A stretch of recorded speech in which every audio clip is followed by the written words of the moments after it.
Welcome back to another Lord of the Rings live stream. Hey, Starry, how's it going? Not as long as you had hoped for, but good stream nonetheless. Yes, sorry, my mic was not working for some reason. Sometimes it just disconnects. We have to fix it. Hey, Paladin of Redemption, how you doing? Welcome. Welcome. It is Lord of the Rings time. I am very excited to play. We are doing something a little bit different than the normal Lord of the Rings streams. Hey, Peace Snow, how's it going? And we are building a deck today. Josh, let's get swampy. How you doing? It's my swamp. Oh my gosh, I have not seen Shrek in way too long. Hey, sorry, doing great. Great to see you. Exciting to have you all here. So, it has been rumored that today's quest is fairly challenging. Someone in the chat may have told me that, and I have not had time to build a deck for it yet. And so what I wanted to do, with hopefully help from the chat, is to build a deck that we think that can take on the Nin-in-Eilph. I'm not quite sure if I'm saying that correctly, but I did a stream similar to this a while ago, and I wanted to revisit it just to kind of talk through some of the decision-making process and to see how we can build a deck together. Beast Note, did you see that be good at everything? Did you see that Buy the Same Token is starting to make acrylic Lord of the Ring tokens? Goodbye, more money. I did not. Where did they announce that? I haven't seen that. Is that on like their socials? I have the wooden stuff, and I really like the wooden. Be good at everything, which is what that is the mantra of Lord of the Rings solo, is it not? But the idea behind this quest, I have read through the quest, so I know what the quest is. Basically, there's 4 stages of the quest, but there are 3 stage 2s and 3 stage 3s. Stage 1, you just immediately advance to a random stage 2A, and whenever you advance to a random stage 2A, you have to raise each player's threat by 1. Then each one of these, you quest out at 13. You only have 3 rounds to do it, and whenever you and they have negative effects on the game state. Whenever you defeat this, you go to a randoms 3A. Be better good at be better good at everything. On their Instagram story today, I also got wooden stuff like 2 to 3 weeks ago. Interesting. Does it look good? I feel like for whatever reason, Lord of the Rings, I'm just like, yes, wooden. Like it feels so authentic. But maybe the acrylic stuff would be cool. For whatever reason, I'm just like, the wood was me. All they previewed was the first player broken sword, which is gorgeous in wood. I'll check that out after the stream. Be better at everything. Then you advance to a random 3A. You have to quest through these at 16. Also, I'm sorry. These have time 3 on them. And after time 3 is removed, advance to a different stage 2A or random and return this to the quest deck. So, from what I understand, I guess maybe I should have looked this up. I don't know why it would not be the case, but the quest points reset at that point.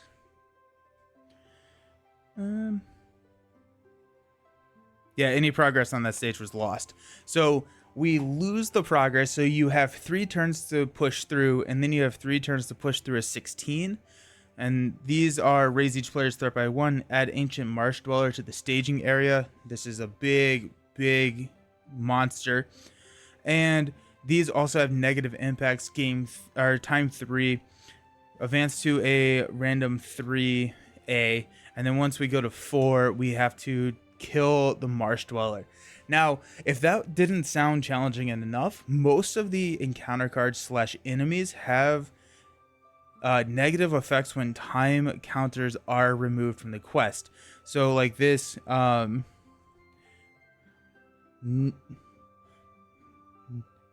Knickerbreaker. Interesting. After any number of time counters are removed from the quest, the engaged player must deal 2 damage to an ally they control. So there's just like a huge amount of issues at round end, and you have to kind of be good at everything. Josh, I actually don't fully remember exactly why this is so hard. I just remember I hated it. Something about all the quests having the quests have super annoying effects. And you do have to be good at everything, because you have to you have to be good at burst questing, and you have to be good at taking attacks and dealing damage. There really isn't a area that you feel like you can be a little bit less proficient in with this quest. There's also condition attachments. So whenever I see condition attachments, I'm thinking, how can I help remove those? My current thought is running lore with the dwarf that removes conditions. I know we also have a lore card, or not a lore, a spirit card that will remove conditions. It's a doomed card.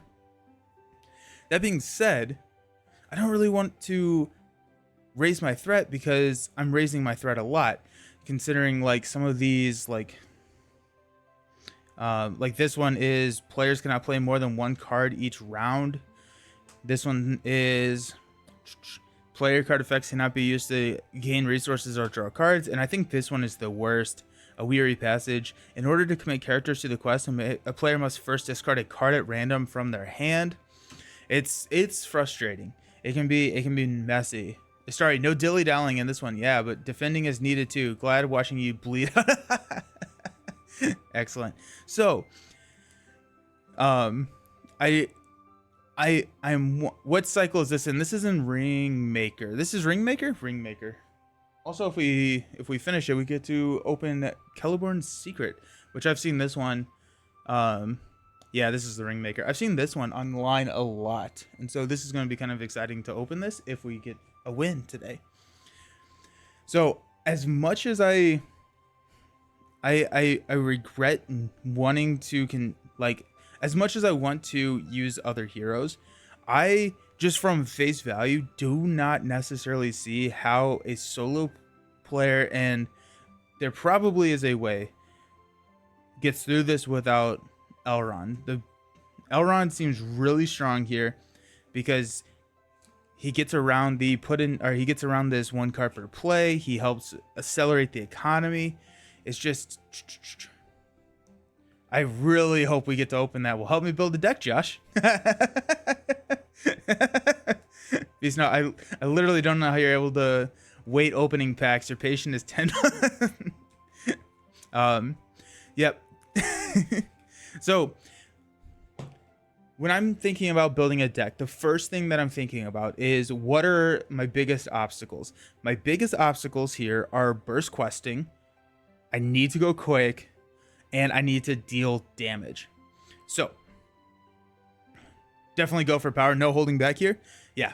And so when I'm thinking about questing, I'm thinking about running Spirit. Spirit is questing. We also have a lot of things that are going to be raising our threat. So Spirit is probably a lock-in here. I want lore for these condition attachments to remove the condition attachments, and I probably want a tactics character to defend. All of that being said, it would be really nice to have sneak attack Gandalf, because there's a lot of enemies that you can burst and kill, which I think would be really helpful.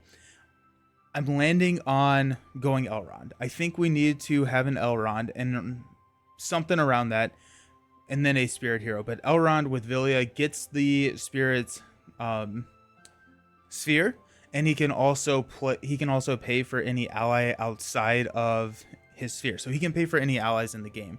Also, we have Nalir, who raises our threat by 1. So we definitely need to go spirit. And we probably want to keep our starting threat as low as possible, just with the idea, or just with the understanding that we are going to be raising our threat. So now that I said keeping our starting threat low, we're going to go for one of the highest, at least in the game at the time, heroes, which is Elrond at 13. Elrond is very, very challenging to contain myself and not run Vilya when I am running Elrond. We will be doing that today. Just because it looks like a very, very challenging quest, and that's going to be a way that can help accelerate the game state so that we can actually not die. Also, if I understand correctly, and maybe the rules folks in the chat can help me, but Vilya, I think, gets around this stage too. So Vilya, nope, not that one, sorry.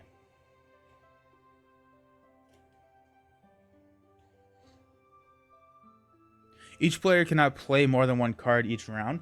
Villia states that I can immediately play or put into play the revealed card. So from how I understand that, I can choose to put into play a card and then play a different card. So that would be a way to get around that limitation of only being able to play one card a round. You can put the card into play. Let me know if I'm interpreting that incorrectly, please. We will be running 3 of these. I talked through the math. I don't have that math on top of my head right now, but the difference in running 2 versus 3, I think with 3 copies of Villia, you're sitting at around about a 79% chance of seeing 1 in the opening hand or the mulligan. And so that's why we're running 3 copies. If we can get Villia turn 1, the game is a significantly different game than not getting Villia turn 1. So we talked about that, and usually when I am building decks, I like to think about my hero choices and then build around those. Now, the cards that the heroes can play influence those choices, obviously, but I'm trying to think of my choices. I believe you are right. Playing a card is like from your hand. The other way is off the top of your deck. So I think that wording works. Sweet. And Villia says you can play or put into play. The way that I read that, it makes me think that I can choose the option. And I believe if I put a card into play, I don't get to trigger any when played effects, which is the negative benefit of that. But also like an event card. If I top deck a Galadriel's Greeting, I have to play that card. I cannot put that card into play, and that would take up my play spot. So low thwart combo are also thinking about high quest potential. I'm leaning towards Eowyn here. So the other option would be a Glorfindel. Glorfindel is really good. Glorfindel also brings the benefit of having a nice attack stat at 3 versus Glorfindel's 1, but versus Eowyn's 1. But Eowyn has 4 willpower. We can discard a card to get it up to 5. And I think that's going to just be a way better option for us here. That is going to put us at 21 with just 2 heroes. Whereas, Glorfindel starts 4 less. Now, Glorfindel will be incurring threat if we don't play Light of Valinor. But I'm thinking we go Eowyn. Eowyn, then you can just put Light of Valinor on Elrond. You're a genius. You're a genius, sir. I straight up have never thought about Light of Valinor on not Glorfindel. But that is beautiful. That is beautiful. We'll definitely run Light of Valinor because it is attached to a Noldor or Sylvan character. I also never thought that it was I never thought about Sylvan. And so now that we're kind of expanding that archetype, this is going to be an interesting card to throw on like Celeborn or something like that. The last hero, I'm thinking it's all about the fine print, right? Yeah. The last hero that I'm thinking, we're sitting at 21 already, which is a little scary. There are a couple options. I think it's going to be hard not to go with Mary is interesting, but then we don't have any defense. And we cannot necessarily rely on allies for defense because there are a couple of cards in here that are going to kill off our allies. Bjorn. That's an interesting thought. We go 33 starting threat. He kills. He kills a lot.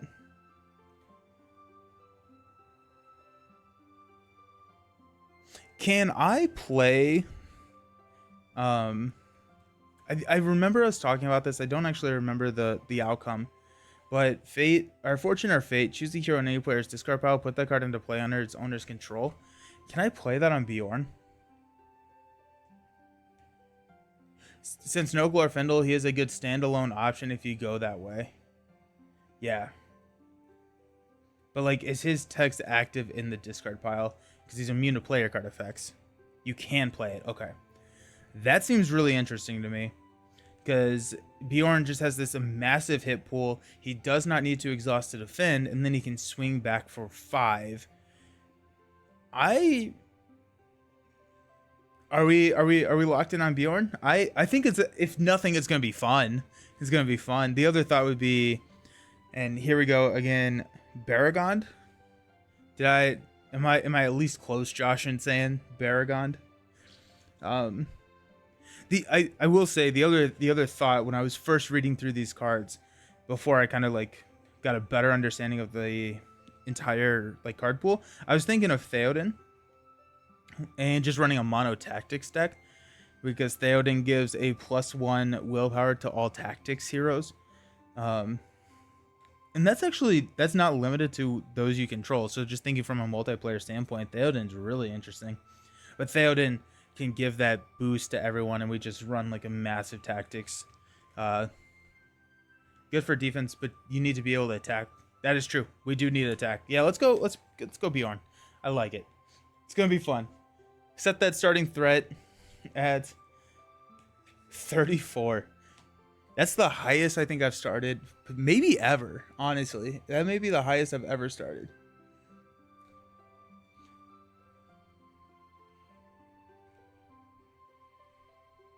Okay. Let's think about the problems that these heroes arise. Theoden would have been good too. After you lose 5 in a row, put him. Nice. I mean, with the Light of Valinor and Elrond, I mean, we're looking at 7 quests each round, meaning that we can push through without any allies, without anything. With just these 2, we can push through a lot pretty quickly. The issues that's going to arise here is threat, right? So let's think about that. Galadriel's and Elrond's council are going to be easy includes here, because we've got, where are we at? Where are my Galadriel greetings? Oh, you know what? I've been really bad about putting cards away recently. They're in this deck. Also, Bofur is an interesting choice because he's put into play rather than playing. So that's just something to kind of think about. We need to take a look at our shadow effects to see if hasty strokes are in play. My guess is that they are, just because we've got... why not have them be in play, right? Then we got Test of Will, which is probably almost an auto include. Unexpected Courage may be interesting. I'm just looking at cards that were in a deck that I brought to Con of Heroes. We can go Legacy of Durin. Oh, we do have Nalir, so that would also be kind of interesting. I feel like this quest is too fast for... Ooh, Deep Knowledge, Darren's Ruins, and a good harvest to play Steward. Interesting. Yeah. But Nalir is a dwarf, and so we do have... I thought about running like a dwarf swarm type option, but this quest seems to tech pretty hard against that. Okay. I also don't know if I've ever played a good harvest, so... Darren's Runes. Lord of the Rings, LCG. Yes. Hey, how's it doing? How you doing? We are building a deck for Lord of the Rings LCG currently, and it's not the easiest quest in the world. We said Darren's Ruins, which is going to be 3x. We're going to want to run 3x just to hit our cards quicker. That's the draw 2 cards, discard 1 card. So it's net even on your hand size, but you get to see another card, which is really, really strong. I guess another 2 cards. So let's go grab our 3rd copy of that. That's not it. Session, the Brian V of Lord of the Rings ran that combo in almost every deck that didn't have leadership. And the idea is to just like draw into it at the right time. Because you just have so much manipulation of what you're seeing. Do you run 3x stewards? I guess it's really easy to run 3x of any card with Aowen in play, just because you can toss the excess ones. So I guess we will just run a third copy of Steward, increase the likelihood that we see it. Yeah, 3 and 3. Yeah. And then we can just throw it away if we need to, which is totally good. And then a good harvest, you said, which is you choose a sphere, and we can use resources to pay for. I'm just gonna read it. Name a sphere. Until the end of the phase, you can spend resources of any sphere when playing cards of the named sphere. We go 3x of these. Plus, a good harvest can help smooth your resources in general. That is true. I didn't think about just. I don't think I really thought about just. This is a free card that, especially if you're running lore, you can easily draw into, and just like on turn 2, drop Northern Tracker. Or now Gildor is not as risky of a play, the 5-cost ally that's going to allow you to take a look and swap cards with the top of your deck, setting up a nice Villia combo. Where if we're running this Tri-Sphere deck and we draw him into our hand, we're in a lot of trouble because we're not going to have the resources necessarily to pay for him. I really like that, yeah. Did I grab 3 of those? No, I just grabbed 1. Yeah, no, I'll be interested to see how this works, because I don't think I've ever run a good harvest. I think I may have put it in a deck.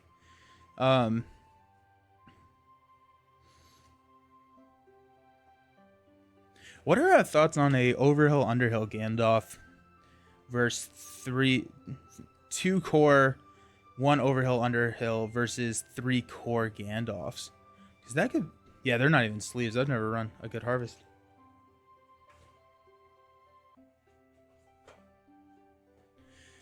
Because Gandalf does not exhaust the quest. Now we do raise our threat a lot, so that is an issue. I think in this. Especially starting at 34. Always have that. Oh, yeah. Run 2 and 3. Or 2 and 1. He's good. He's very, very good. He can quest for a lot. The nice thing about the multiple copies of Core Gandalf is like it's going to be. Well, I guess we have Bjorn, which doesn't really matter with the health. You can always bow him out and put the other Gandalf to drop in. Yeah, you're right. You're right.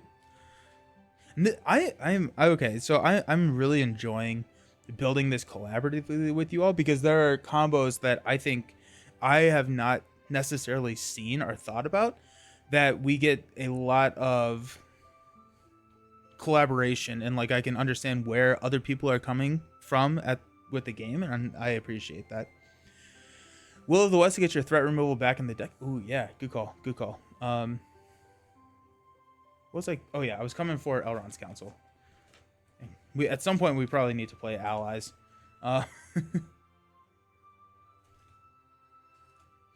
Elrond's Council is a good card.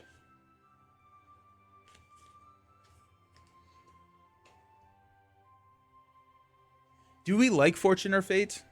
Bringing Bjorn back? Or are we thinking that may not be an issue?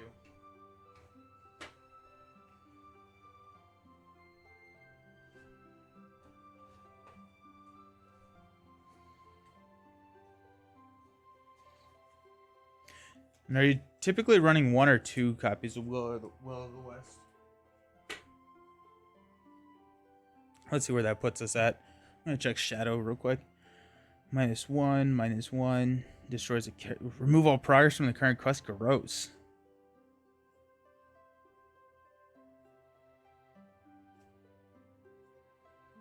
Yeah, it's definitely worth running the Hasty Strokes. Probably want another copy of Dwarven Tomb. We may want another copy of Light of Valinor. We got 2, 4, 6, 8, 10, 12, 14, 16, 18, 20. Probably just one Will of the West. All right.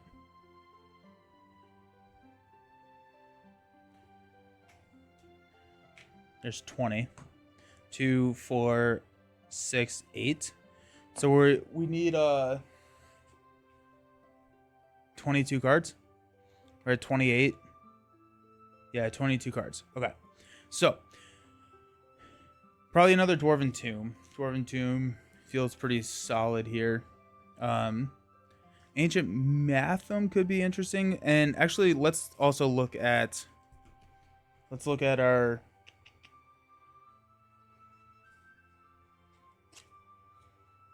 allies too. Power of Orthnak, where there are conditioned treacheries, and there are conditioned treacheries. I was thinking about running the dwarf guy. What's his? Oh, we also probably want Stargazer. Let's grab that. Stargazer is going to be really solid for us. Miner of the Iron Hills is what I was thinking about. But Power of Orthnak is the Doomed. Doom 2, each player may choose and discard a condition attachment in play.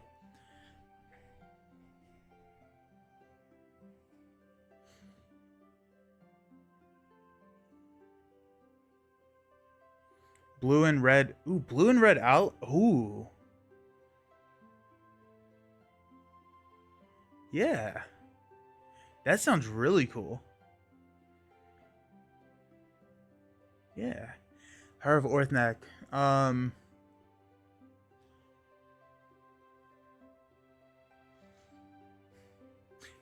Power.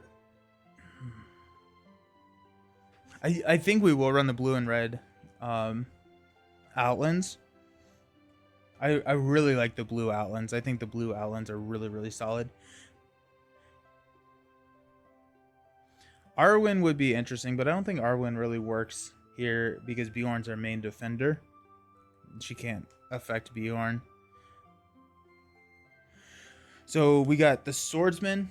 Each Outland character you control gets +1. Honestly, a splash of one of these is not, like, just one Swordsman is not a bad run. It's a 2 for 2.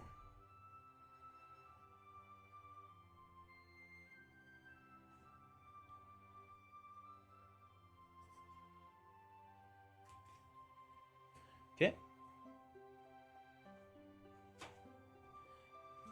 I would have not gone Outland since you are doing the card scry reorganized, but it just might work really well. Hopefully. We also don't have any red cards, and so we can think about that. Knights of the Swan is what it's called. I often ran the blue and red ones together. Yeah, because now, yeah, they're really good. So much questing. That's true. Yeah, because if you have 3 copies of the Swordsman out, each Swordsman is oh gosh, +3. So it's 4, 8, 12, and then these are +3. Yeah, that's dumb. That's really dumb. I like it.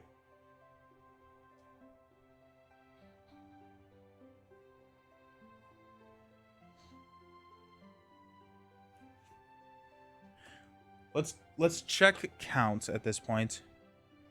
Because I also never counted the Villias. Those are kind of important. I never counted the Gandalfs. So and then sometimes when I'm building decks, I like to pull out my allies just to kind of get an idea of how many allies I have. Their low health can be problematic. Yeah, 2, 4. Which we have access to the green ones. I don't know. Do we care about that? Because each green one gives them +1 hit point.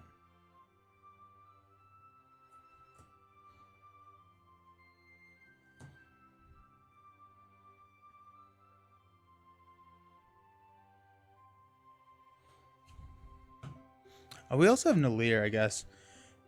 2, 4, 6, 8, 10, 12, 13, 14, 15, 16, 17, 18, 19, 20.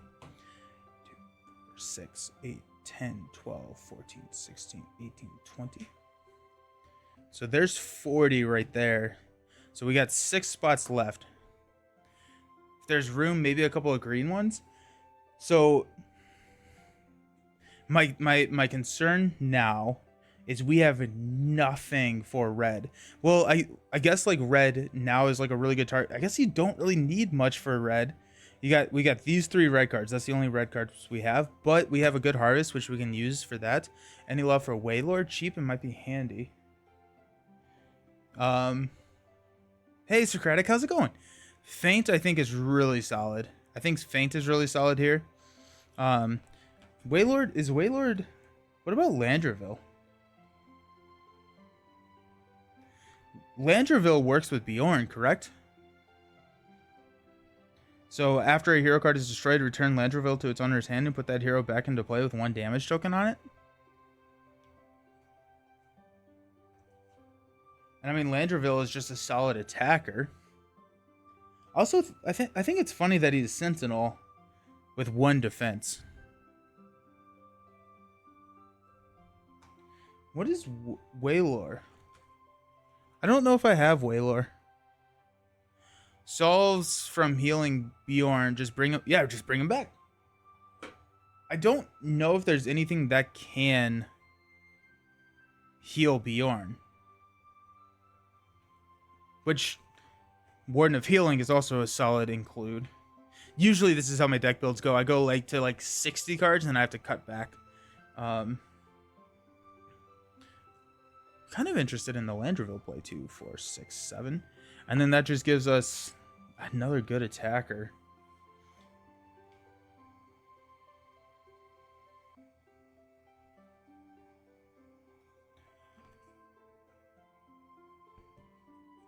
Is there anything that we're just blatantly missing? Northern Trackers could be pretty good. Yeah, you don't have access. Just open up just open all your packs. Northern Tracker could be really interesting. Just kind of run a ton of those. Each one of these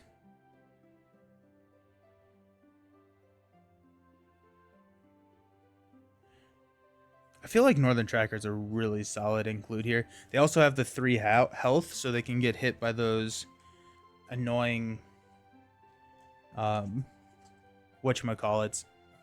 Whatever they are that deal 2 damage to an ally. Legolas Tactics? Like the hero? We're switching out heroes? Instead of Bjorn? Ally, I don't think I have that.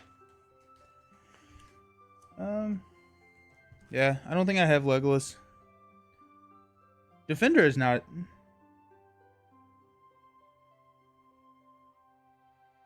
No, I don't have Legolas. I'm so excited to finally run a Sylvan deck. I played one as like a trial when I was preparing, and it didn't work out, but that is 50 cards there.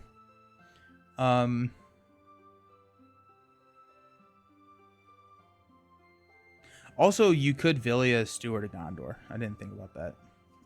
But you could Villia Steward of Gondor.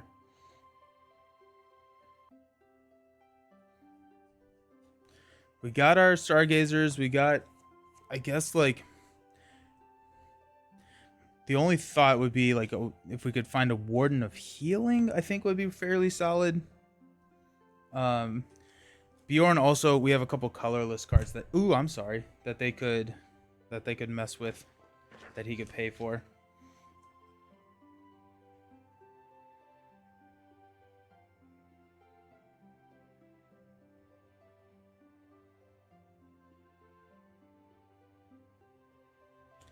Envoy is, I think, always kind of interesting.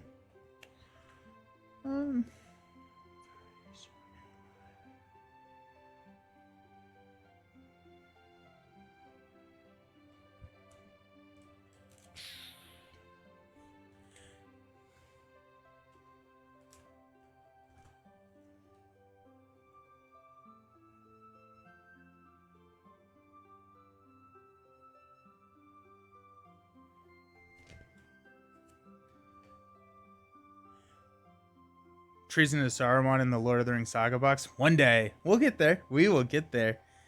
Okay, so we are pretty much there.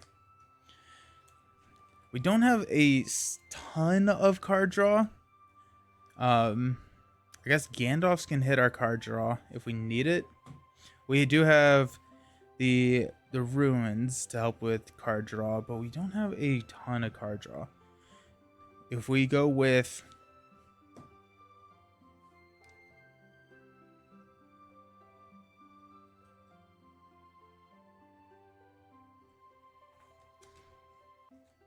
like a Peace and Thought, Elven Light for card draw. I don't think I have that card. I think that actually may be in this next pack.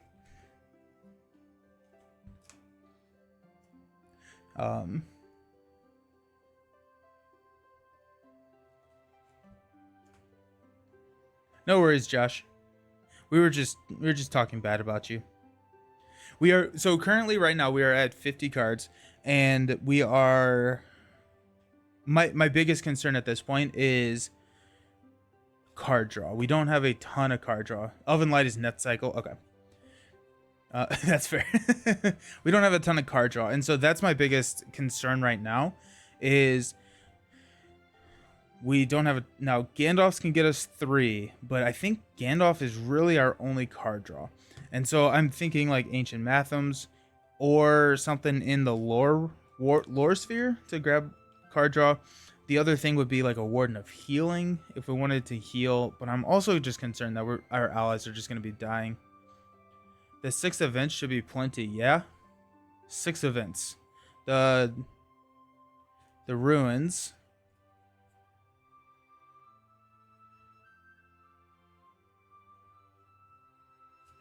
I don't think I put Deep Knowledge in there.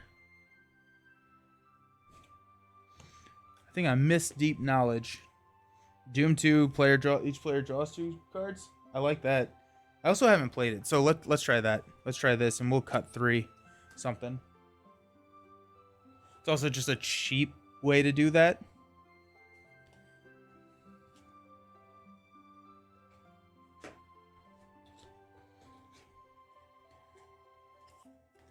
Doom 2, and we have a lot of mitigation with the Galadriel's, Elrond's councils, and then we have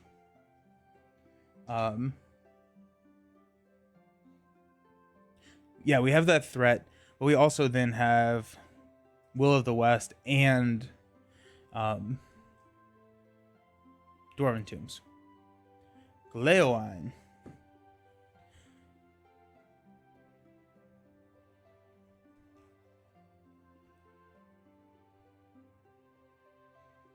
Gleoine. Oh, player draws a card. Could be.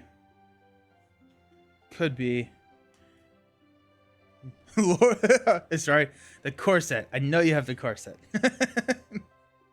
Plus Stargazer. Yeah, that is true. Stargazer is going to be really solid here. Yeah. What are we taking out? What are we cutting? What are we cutting? Oh, there's nothing I really want to cut. Toss a feint. We have 2 feints.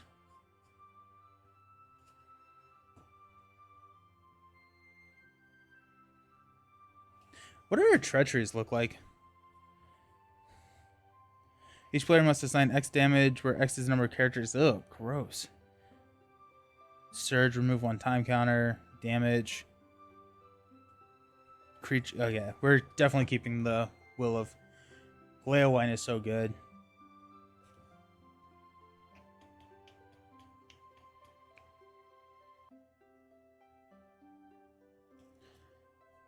Grab a Gleoine.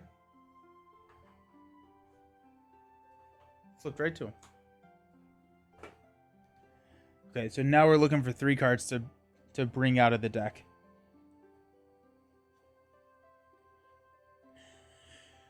We could cut a... No, I'm not going to say that out loud. Sorry. I was gonna say we could cut a Villia, but it's not. It's just not worth doing that because it takes our. I think it reduces the chance of seeing it by like 15%, and it's just like.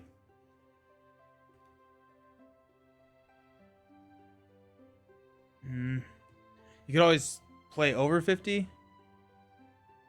I didn't realize that you could play over 50. I thought it was a hard rule at 50.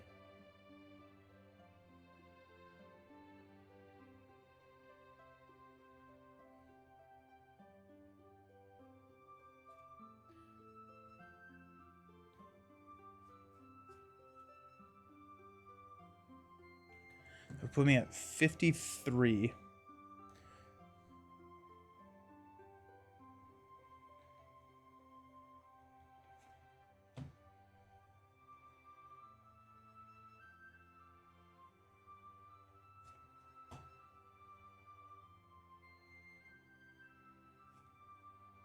Cut one harvest and one steward. Yeah, so yeah, I'm good with that. Especially because because we can still get steward into play with a Villia. So I mean, like we're not completely locked out of Villia at that point, or of steward.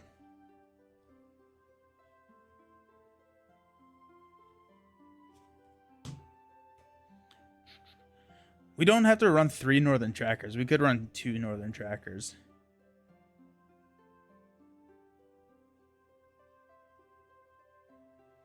I think I'm kind of leaning towards that direction. Do we need 2 unexpected courages? I think we only need 1 unexpected courage. Now it's the consistency of drawing it, but Eowyn doesn't really need to be ready. Elrond is. It gives Elrond the option to attack or defend. One of the outlands. For cutting one of the outlands, it's going to be a red outland, I think. Just because we have damage more than we have the... Where are my outlands? Yeah, let's cut a knight. And that's going to put us at 50. Elrond may need to defend. Yeah. That puts us at 50. We're running 2 knights, 3 swordsmen, 2 stewards, 2 feints, and 2 good harvests. I'm pretty happy with that. Let's get rolled on, team. Let's do it. Time to die.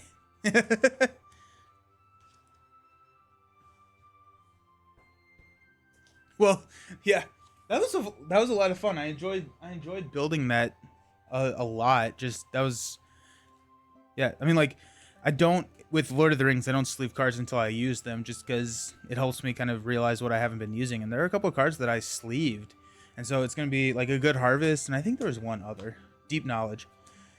It's like I haven't used these cards, so it'll be fun.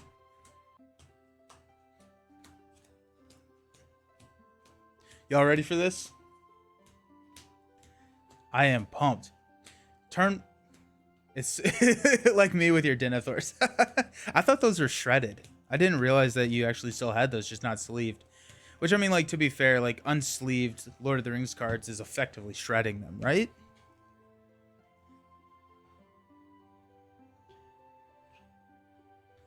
Alrighty, we got everyone here. Excited to watch all our hard work drown in the muck. I've got one on my bicycles. Nice. That's really, really funny. Okay. Let's do this thing. Okay. Fleeting from Tharabad, you've entered the vast marshlands of the Nin-in-Eilph, where Nalir, in order to escape Belak and his orcs, now you must cross the swamp in order to reach Halin on the other side. The first player takes control of Nalir. Boo. So, at the beginning of the refresh phrase, raise your threat by 1 for each player in the game. So, boo. Worst ally ever. He's a 0, 1, 2, 3. So he could actually take one of the B attacks. Shuffle the encounter deck. Okay. Each player searches the encounter deck for a different location and adds it to the staging area, and we set Ancient Marsh Dweller outside out of play. Do we? Okay. Even Brock Ironfest is... It's true, though. It's true. We do encounter set. I always forget these because it changes for the game, I think. Or maybe it's the same for the game and that throws me off. Do we do setup first? Do we do player setup first or encounter setup first? I never remember. Like, that kind of matters here. Oh, very much matters here, I guess. Villain setup first. Boo, Josh, boo. I'm just kidding. After the players advance to a quest stage, each player must exhaust a character he controls. That's not bad. The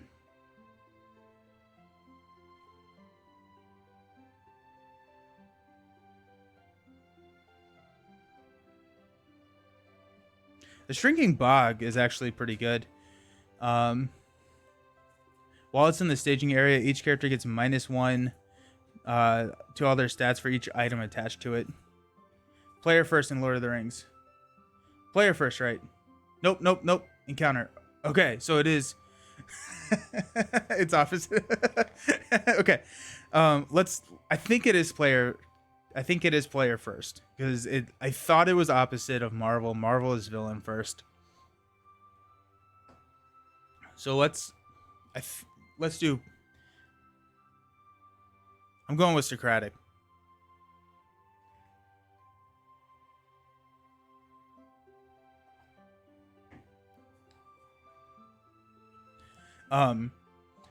The nice thing is that a lot of these we can pull out. Alrighty.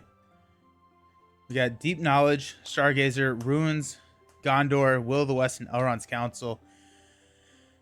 Not worth it. I mean, we do have a lot of card draw. Like, we get to see 5 extra cards with this hand. Right? Because draw 2, plus the card draw on turn 1. Then we have the Stargazer. But it's I think we gotta player first. You just checked. Oh, thank you so very much. Thank you. I think we mulligan this. I mean, we could see 5 extra cards, which means that we have a pretty good shot at seeing Villia, because we can Stargazer. Stargazer is key. Getting Stargazer out there first. Player draws 6 cards first. Okay, cool.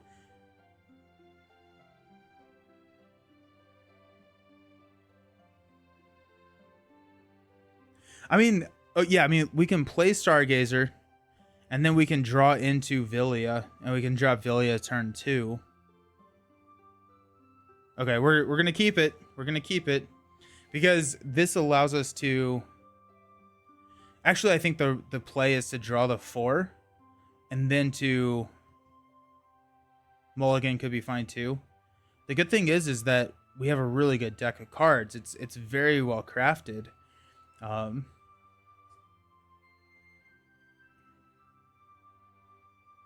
I'm going to mulligan. What would we have seen? We would have seen a Feint, Test of Will, Villia, there you go. Another Test of Will, and then a Deep Knowledge. Yeah.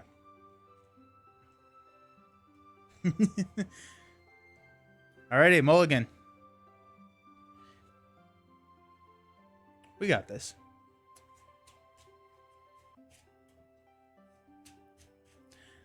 That was a lot of card draw in opening hand. I don't know. I'm on just like the thought pattern of if we don't have Villia in our opening hand, we got a mulligan. But maybe that's not the right way to be thinking. Alrighty, here we go. Let's see. Got 2. No going back now. It's gonna be 3 Feints and 3 Dwarven Tombs. You heard it here first. Knights of the Swarm, Deep Knowledge, Feint, Steward, Gandalf, Tracker. I like that. I like that less. I like that less. Dang. Okay, here we are. Okay, so we don't. I think while it's in the staging area, it gets -1, -1, -1. Down and down into the bog we go. A recent game where you didn't get Stargazer and it was rough. That is true. I should have kept it. I should have kept it. I think we grab Sinking Bog. I think Sinking Bog is going to be worse for us long term.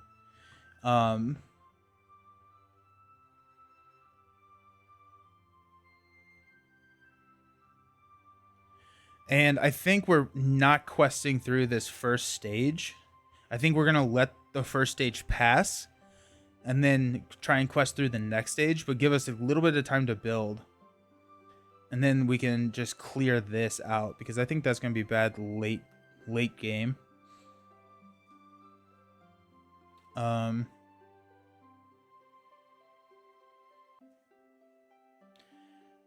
Yeah. Yeah. Hindsight, right?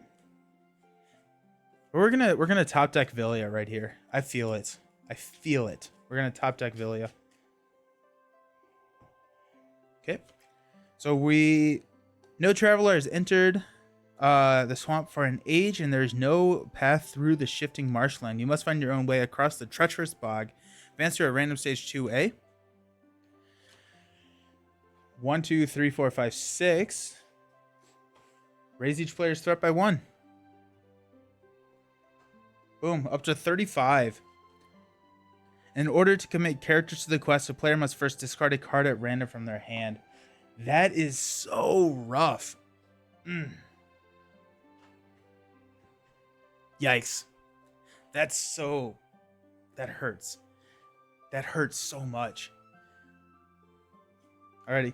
Let's top deck Villia. Unexpected Courage.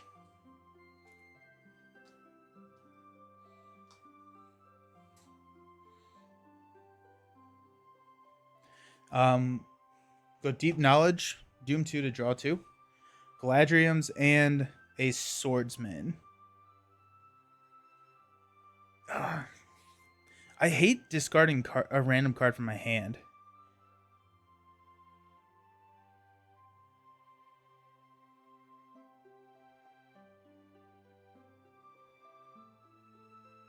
Okay, so I think our turn 1 play here is 2 to play Swordsman, 1 to play Knight. So now we're looking at a pretty good questing right off the bat.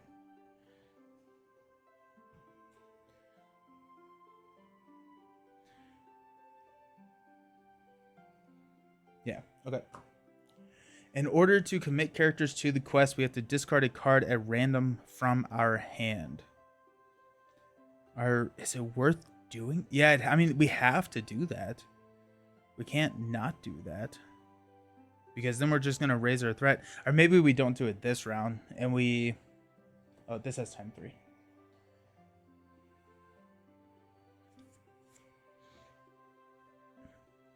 I mean, if we lose any of these cards, it's going to be bad. The best one to lose would be Steward, I guess. Hey, Zyblay. How's it going? I went against Josh's recommendation, and now I face planted. I think we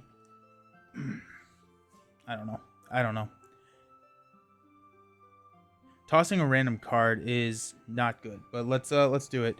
I think we have to quest all out here. Do we push through to a stage 3?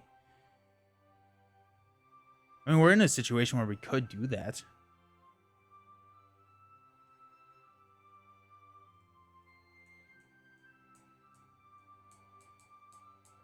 But then we have the marsh guy hanging out, and I don't like the marsh guy. Yeah, okay, so we'll discard a card at random from our hand. Why not try and push and see what... Yeah, that's kind of what I'm thinking. 1. Okay, Faint. can always play again, and you will. Okay, so we've got 2, 5, 1, 2, 3, 4, 1. So we're requesting for 10. Okay. We're going to show when revealed, each player must assign X damage among characters he controls, where X is the number of damage that player controls. So we have to assign 6 damage. Gross.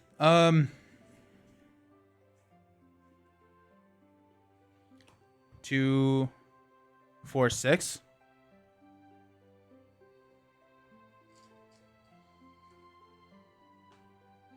I'm gonna go 2 on. I think I'm gonna go 2 and 2. Yeah. Dislike. I want to keep the ally to be able to hit that that enemy that's gonna deal 2 damage to all my allies. So I can't damage Nalir because when we lose the game. Although, like, do we really lose the game? Warden of Healing would have been really good. We may throw in a Warden after this. But regardless, okay, so we quested for 10. We got 1 here. So we placed 9.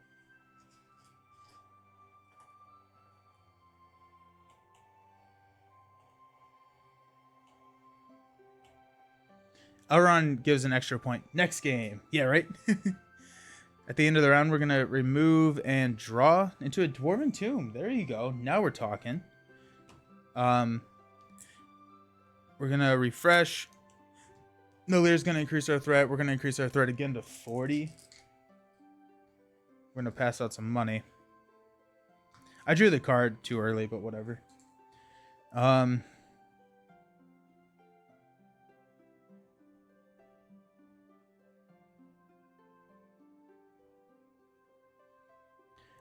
I can't discard the greeting.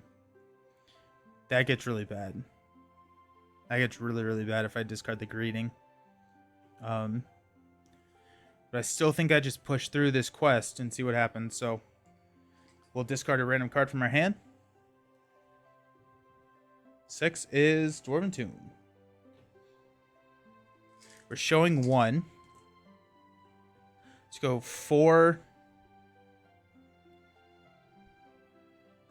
5, 6. The other thing that I usually do, which I forgot to do, is I like to go through the deck and get an idea of what our threat looks like that we could pull out. Typically, just like typically we're looking at like a 3 or so, as like the higher end. They do go up to like 5 or in some quest. But it's like we need to put 4 progress tokens on. We're showing 1. And so at 6, we probably are fine. No, at 6, we probably want more. So let's go Elrond for 9. And let's see what we got. We got a Finger of the Glanduin. While it's in the staging area, gains force. At the end of each round, remove 1 progress from each location in play. Gross. So we are showing 4. We also have the option to discard with Eowyn, but 4 to 9, we place 5, so we are good. We're going to progress.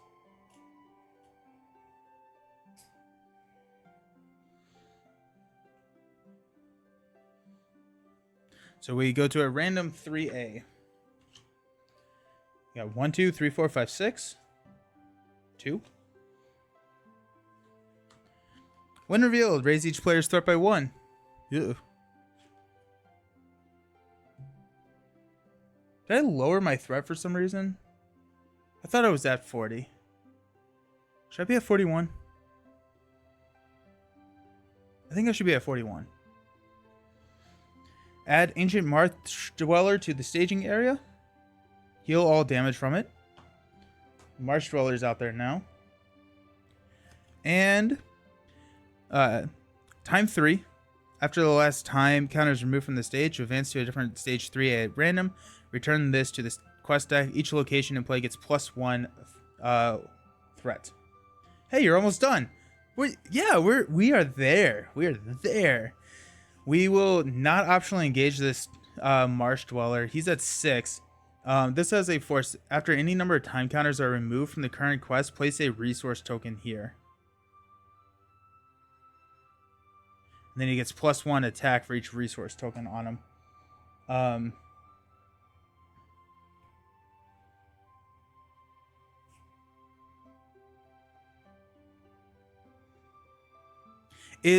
Okay, so it says from out of play or engage with a player. Does out of play include the victory area?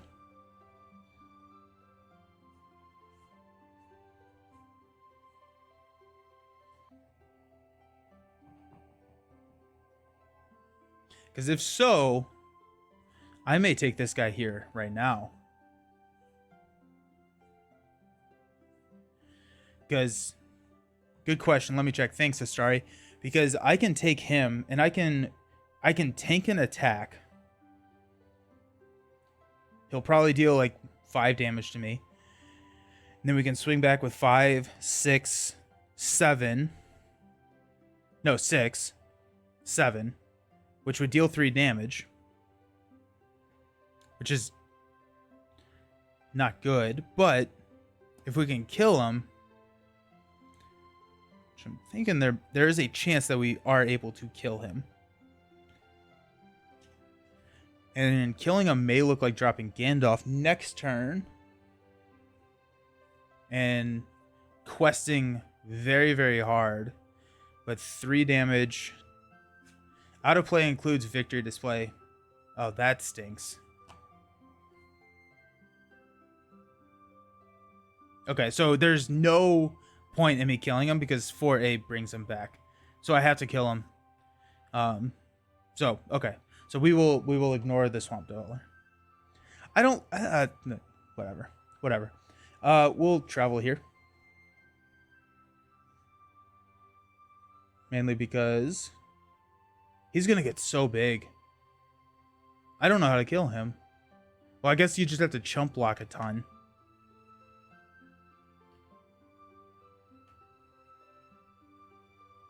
Okay. So this is going to go down to 2. I assume tokens get removed from him. I would assume that would be the case. That tokens get removed from him when he leaves play.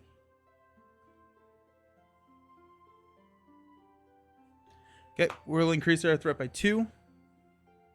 Unexhaust. You get Gandalf for 4 damage, so all is not lost yet. This is Overhill, Underhill, though.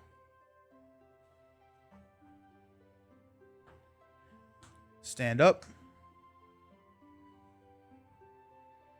Draw into a test of will. You could drop Gandalf. If we drop Gandalf, that's probably the...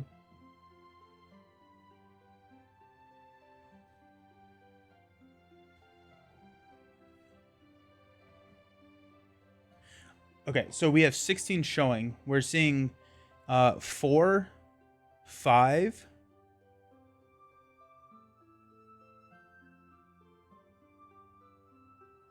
Why did I think that this had... Oh, 6. We're showing 6.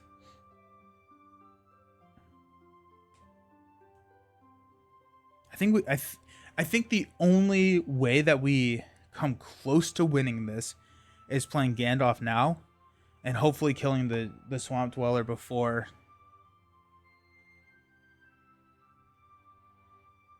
pushing through and then killing the Swamp Dweller. We're going to be increasing our threat by 4. So we don't have... We could play Galadriel's next turn. What's the worst that could happen, right? We're going to keep a blue resource. We'll go 2, 4, 5. Play Gandalf. It does not exhaust to commit to a quest. At the end of the refresh phase, discard him or raise our threat by 2 to cancel the effect. Now we have a test of will, or we can play Galadriel's Greeting next turn. I think, barring loss of game, we have to keep and play Galadriel's Greeting next turn. Okay. Let's go 3, 4. Does not exhaust for 4. That takes us to 11. 1, 2, 1. So we're showing 14, and we're up against 6. So this is 4, 5, 6. We're going to flip into Surge, remove 1 time counter from the current quest. Okay. So this gets an extra, and that surges into 2. After any number of time counters are removed from the current quest, deal 2 damage to an ally that we control. And so now we're looking at 2, 7, 8, 9. We quested for 14, so 5, so 3 and 2. This is going to engage and make an attack, which we will defend with Nalir. 1 attacking enemy makes an additional attack after this one.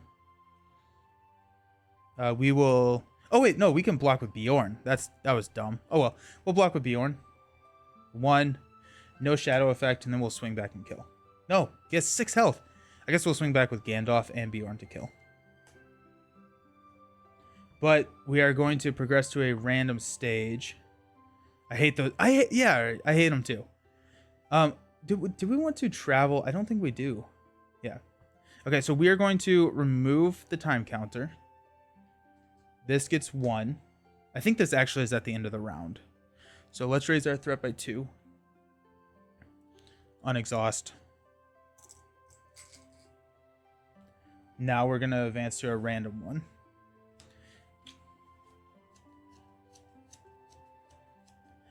Even odd. Odd. Okay. Raise each player's threat by 1. We're at 46. Add March Dweller to the staging area and heal all damage from it. Alrighty. Each enemy in the staging area gets minus 20 engagement cost. That's fine. We are at 46, so we are fine. Gandalf, we're going to increase our threat by 2, so we're going to go up to 48. Okay. This comes in with 3. So the Marsh Dweller is engaging us. It's good to know.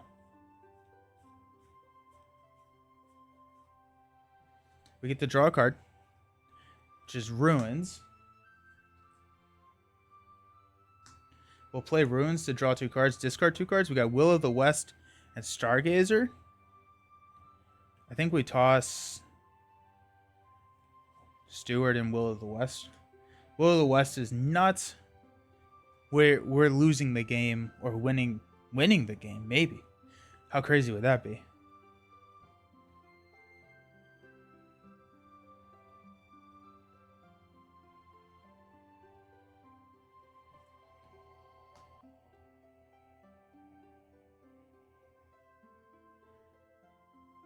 Okay.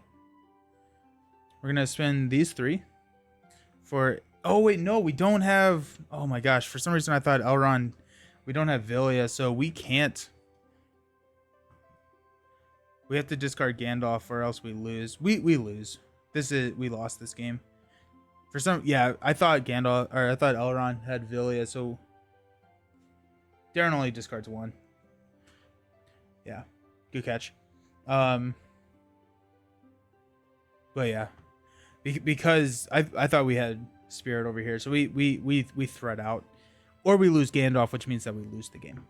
Okay, cool. So let's figure out Warden of Healing.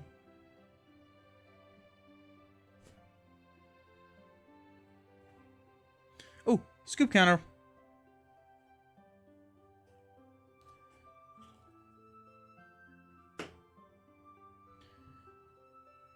Okay.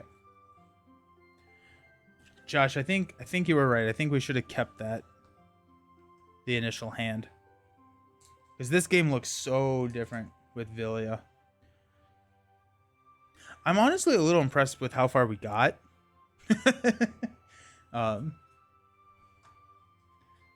Still not great, but here we are.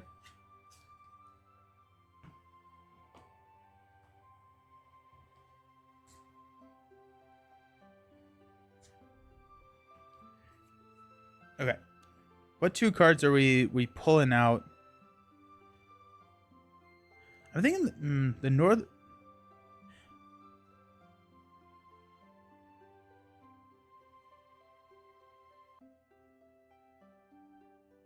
We could cut out 1 test of will.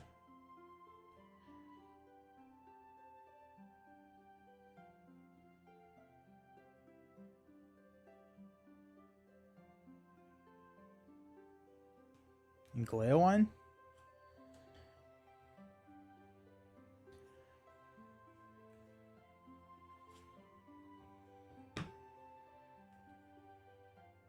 Do we have 3 Northern Trackers? We can cut out a Northern Tracker. Yeah, we're gonna cut out a Northern Tracker. That gives us 1.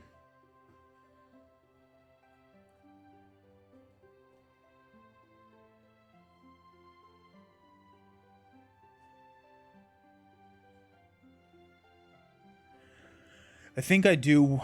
Yeah, I think I do need another healer.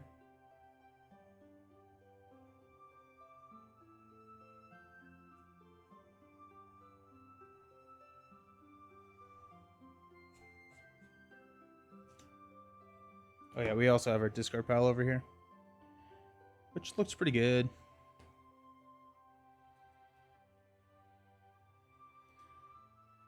I may cut out a test of will.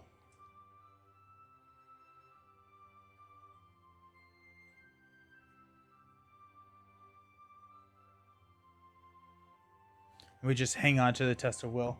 Master of the Forge, another obvious include we missed. Is it? Oops. Like the only attachments that we have that we want to draw, I guess Unexpected Courage, Villia, Light of Valinor is good. But it also just shuffles. It also just shuffles, which can be very, very good. And shuffles for Stargazer. Yeah, you're right. Master of the Forge. And worst case scenario, it just is a block, right? Okay, now we have to find 2 more cards to cut.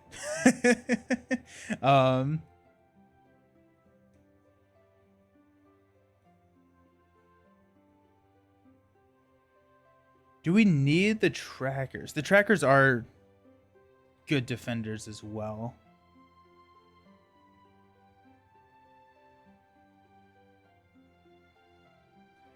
I don't think we need Bofer. I think we're going to cut out a Bofer.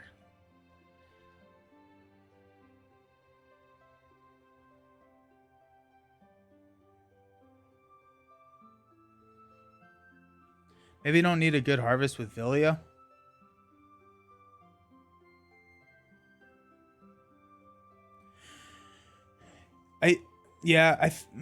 I'm thinking maybe no, right? So if we cut the good harvest, we can set it up so that we can play Steward of Gondor with Villia, Stargazer, all that good stuff.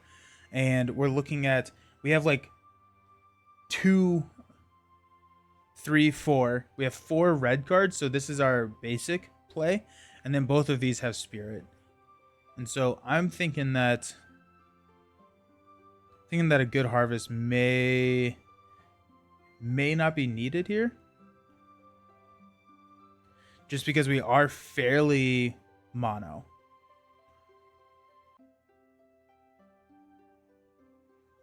But a good harvest does help with the Bjorn money.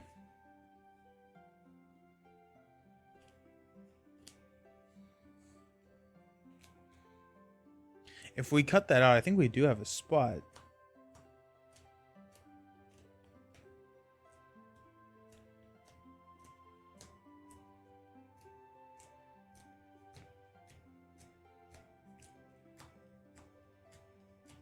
Yeah, we have a spot. So I'm thinking we throw a Test of Will back in there. Or actually, you know what? A 3rd Stargazer. I think it's a 3rd Stargazer. Just to make sure we hit that consistency.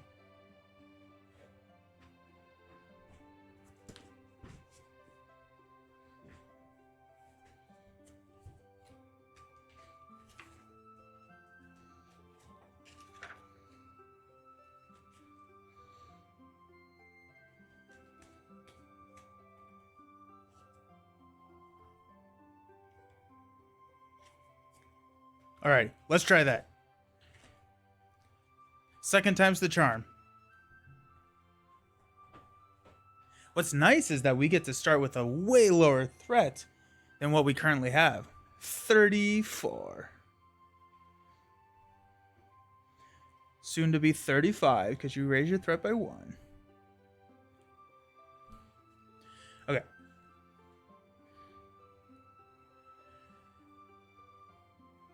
I think if we can get Villia.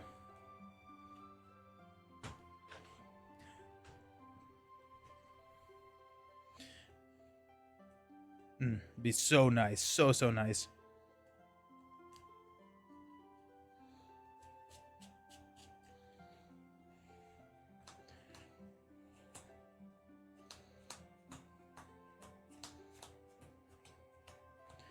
I'm thinking, well, we'll get to see what our hand is, but this may not be, this may still be a really good choice for us to start out with. Just like that 1 threat to 5. If we lose stage 2, which I still think that is probably the correct strategy, is to just let time run out on a stage. And then we can quest through the next one, but that gives us, like 3 rounds to build. So we got 2, 4, 6. Will of the West, Hasty Stroke, Dwarven Tomb, Runes, Gandalf, and Swordsman. This is a mulligan for me. We have Ruins, but we just don't have anything that we want to build with. So, unless Josh tells me to keep it, I'm mulliganing. What would we got with our 3 draws? We got Master of the Forge and a Steward. Okay.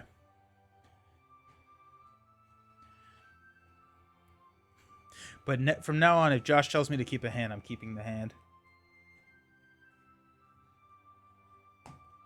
We got this. 2, 4, 6. Pitch it. Good.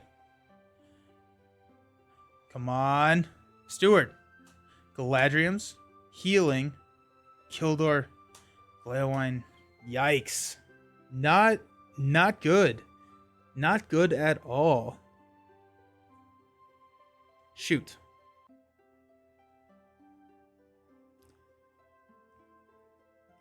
You should listen to a leader of the White Council when he tells you exactly.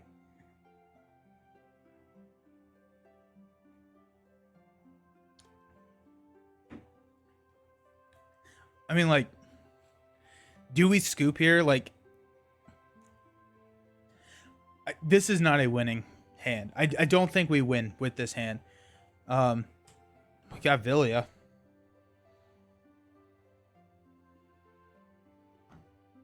Okay, I guess let's try it. I mean, like, let's try it at least. We got Villia on the top deck, so let's see what happens. I still don't think it's a winning hand. I still think we lose this, but it kind of depends on what Villia can pull.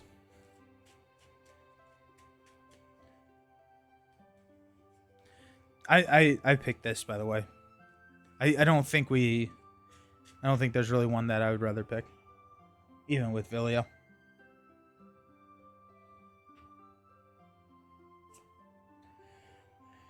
Alrighty, so we got 3 stage 2s. Let's go ahead and roll. 1, 2, 3, 4, 5, 6. Player cards cannot be used to gain resources or draw cards. Okay. Time 3. Let's start with getting some money. We'll use Bjorn and Eowyn to play Villia. We will exhaust Elrond and exhaust Villia to play the top card of the deck, which is Elrond's Council. So reduce our threat by 3. 1, 2, 3. And then we get to give +1 to a character. We'll give it to Eowyn. We will go ahead and move into our quest phase. We're going to quest with 5, showing 1. We're going to flip into 3. At the end of each round, remove 1 progress token from each location in play. That's showing 3. So we place 1 progress token. We'll travel here. This will tick down to 2. And we will unexhaust and raise our threat by 2. We get to draw a card into Will of the West. Pass out some money.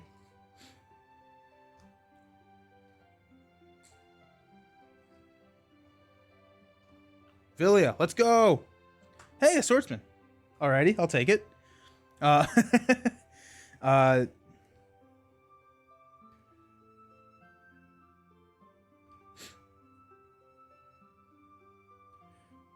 I'm thinking that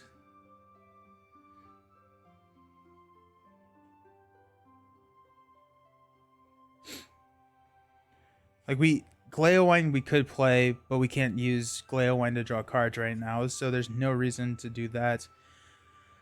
Healer could be nice, but I also like no, not yet.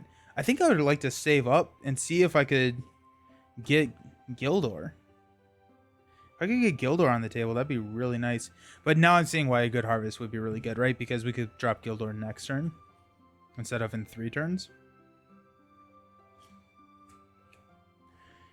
The other option would be to toss Gildor for Eowyn's ability at some point. But okay, let's go 4, 5, 6, showing 1. Flip into another one of these. Oh no. Okay, so we're showing 4. We quested for 6. I'm gonna pitch a card. I'm gonna pitch Steward. I think I'm gonna pitch Steward of Gondor. Now I'm gonna pitch a Warden of Healing to increase my willpower up to a requesting for 7, so that's gonna clear this. We'll travel to this one. This will tick down to 1. Raise our threat by 2. We'll unexhaust. That's out money.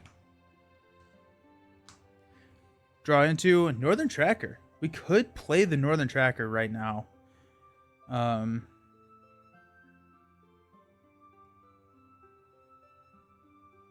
still think I'm on team.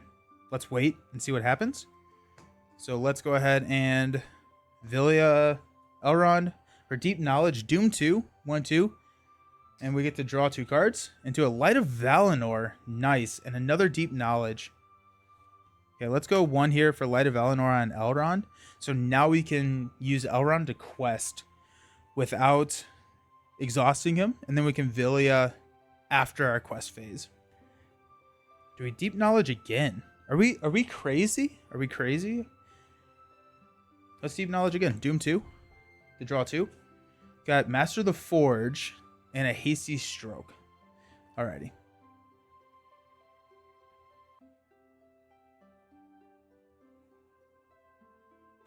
I'm still thinking that we don't play any of these cards right now. Because if we can get Gildor out, we're feeling really good about ourselves.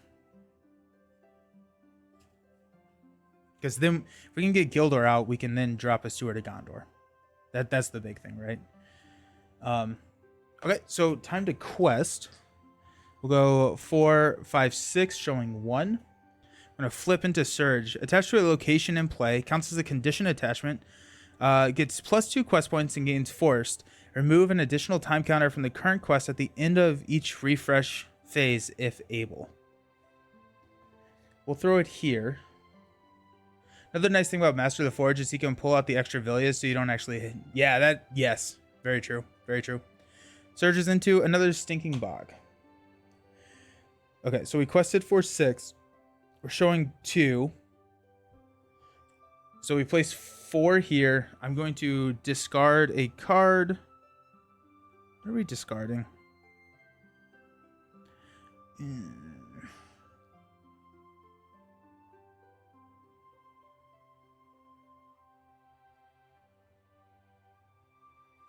Toss a Northern Tracker, we think?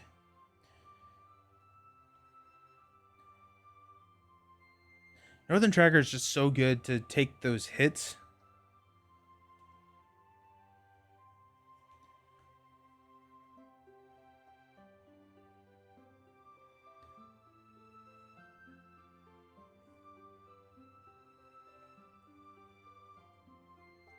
Hey, Brant, how's it going? I think we're going to toss the Northern Tracker. I have better things for my money to do right now. So that's going to take us to 5, 6, 7. Minus 2 is 5, which clears this.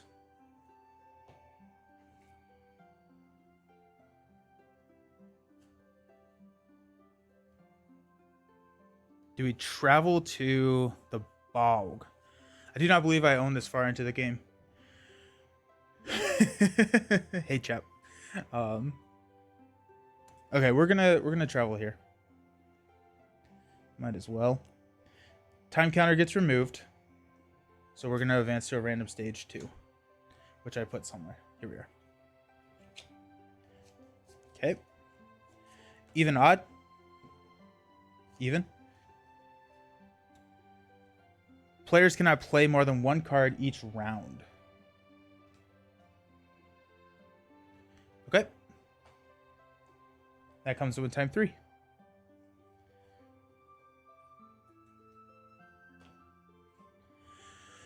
Increase our threat by 2. Pass out some money. Top deck a Gandalf. Very dangerous. Probably not worth playing right now.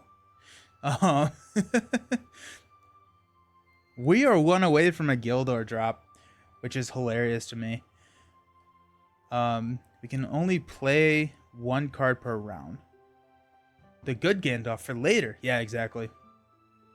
So I think what we'll do is we will Galadriel's Greeting later after we Villia Elrond. But we want to Villia Elrond after our quest phase because now we can commit Elrond without exhausting.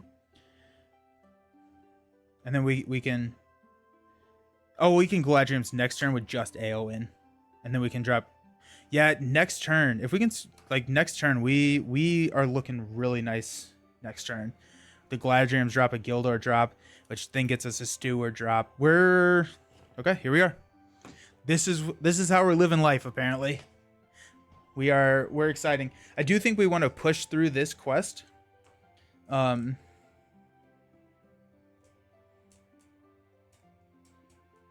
Do we, actually? The other option would be to not push through. Did I raise my threat? I don't think I did. I think I need to raise my threat by 1. Up to 42 when I went to another 2A. I don't think we push through. I think we work on bringing our threat down. Once we flip, we can drop Gandalf and push real hard. But we're not necessarily ready to go to stage 3. Okay. That being said, we're going to quest for 6. 9.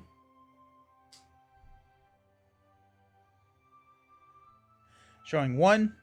When revealed, each player must search for the encounter deck and discard pile for a creature enemy and put it into play engaged with him. Shuffle the encounter deck.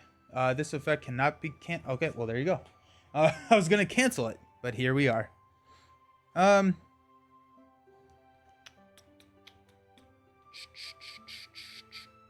We'll take this guy. Just because we can kill him. Yeah.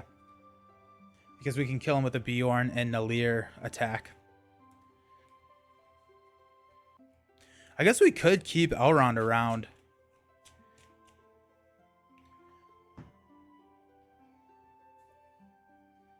Okay, so we quested for 9. We're showing 3, so we'll place... Oh, yeah. For some reason, when I did my initial calculation, each player, right? Push it real good. Yeah, so 3. So we're dropping 6. This clears. We got 1 here. Actually, we don't have 1 because this is a -2. So we actually don't push. Or we actually don't clear this. Because this is a -2. So we're actually only at 7. Nope. Wrong counter. We're at 7. So 4. I think we toss a card to clear that. I think we're gonna toss Master the Forge here, which will clear here. We'll travel. This guy will engage. You got to play this again. Yes, you do. It's a great game. We're going to defend with Bjorn without exhausting, so it's a 1. Nothing happens. We will swing back with 6. Oh, I did my math wrong. That's probably fine. Can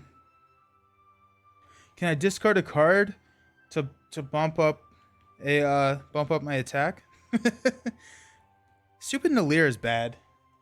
Nalir is bad. Actually, before we attack, let's Vilya Elrond. I guess Elrond could swing and kill.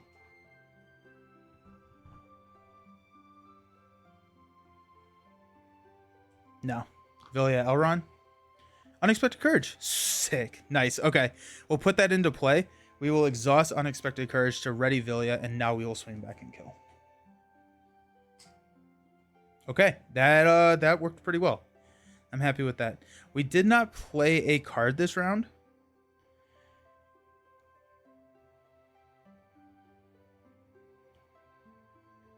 We're at 42. We didn't play a card this round. We could play Galadriel's Greeting. That means we are set up for a Gildor drop in 2 turns. No, we're gonna... The thing is, we can only play 1 card each round. And so we gotta... Yeah. No, we'll hang on to that. Increase our threat by 2 because Nalir is bad. We'll unexhaust. Draw into another Swordsman. That's a fun pull. Got 1, 1, 1.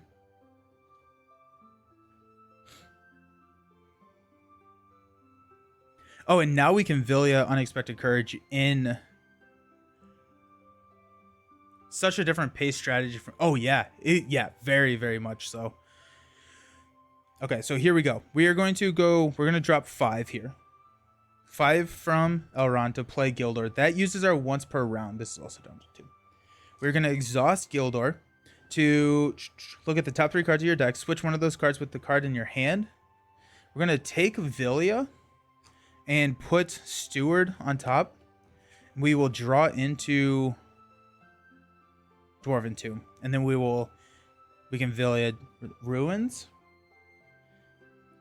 Now... we will Unexpected Courage Vilya to put this card into play. And we will exhaust to give Elrond 2.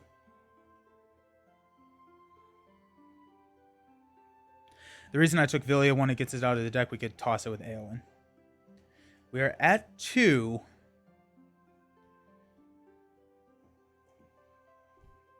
Next turn, we have to play Galadriel's Greeting. There's no getting around that. I guess we could wait, but that's just not worth it to me.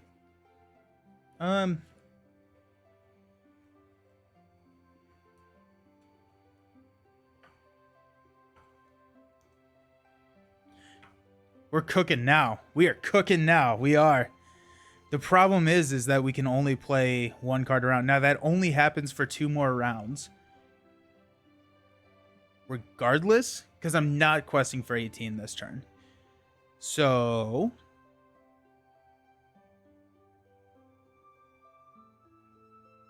we're at 44. Do I just eat the... maybe we get lucky and pull a time counter off that quest with whatever card we pull. I think regardless, we are going to go with 4, 7, up to 8 with the Vilya toss. If we pull a 3, we're still good.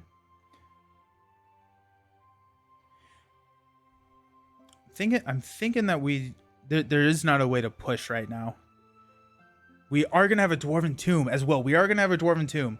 So we can Galadriel's twice, which is a -12, which gets me in a significantly more comfortable position. Okay, I'm good with that. Let's go 7. Each player must assign X damage among characters he controls, where X is the number of players or characters that player controls. I don't have a test of will. Okay, so 2, 4, 6 damage Gross. 2. 4.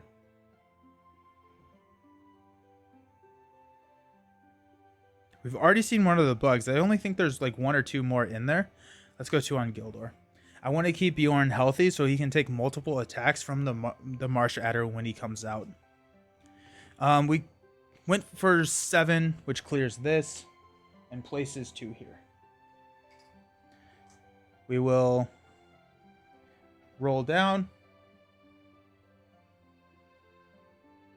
I probably should have pushed a little harder because we could just push through, but here we are. It gives us a little bit more time to build, honestly. And with the double Galadriels, we may be okay with just building. So I already took that down. So let's go up to pass out some money. Elrond is a rich elf. We knew we were pulling into Dwarven Tomb. Still can only play 1 a turn right now, which is very sad. Let's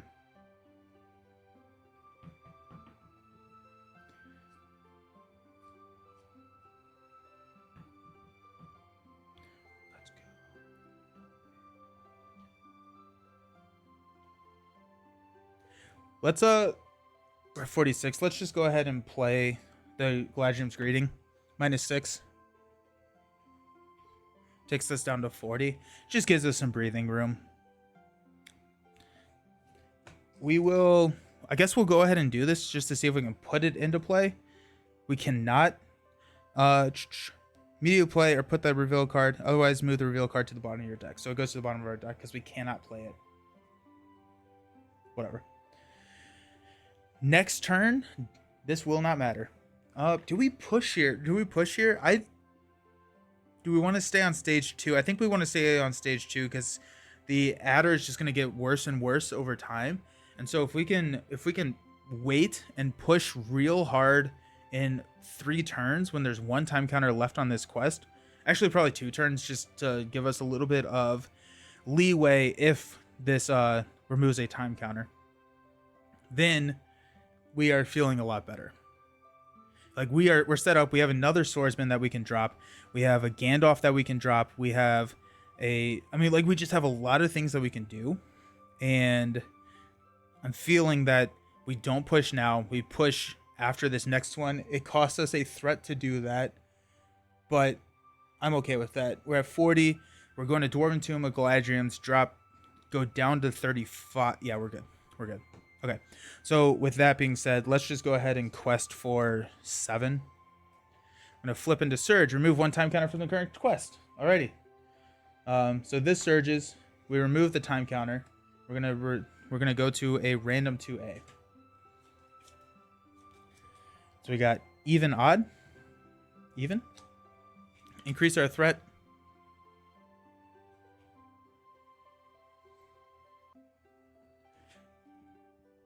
And we have to discard a card from our hand to commit characters. That is a bad one. But here we are. It surges into...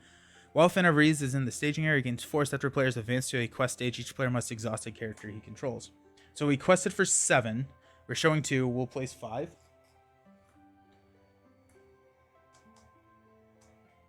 And we'll travel. We'll travel here. We'll tick this down. I should have waited for the Unexpected Courage Villia thing. I should have waited. I don't know why I didn't wait. Because like if that happened and we removed a time counter, we would have been able to play runes. That was just a misplay on my part. Let's go ahead and spend 4 to Dwarven Tomb this greeting again. To go 6. Take us down to 35. I removed this too early, but here we are. And then we will we were at 41, so we have to increase by 2. So we're at 37. Okay. We'll unexhaust. I need to get better at doing these in like order because it can significantly matter.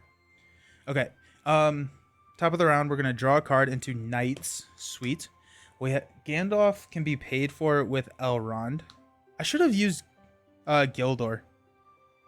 I'm gonna do that right now.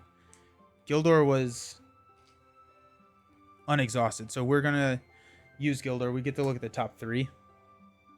Elrond's Council, Gandalf, and a Knights of the Swan.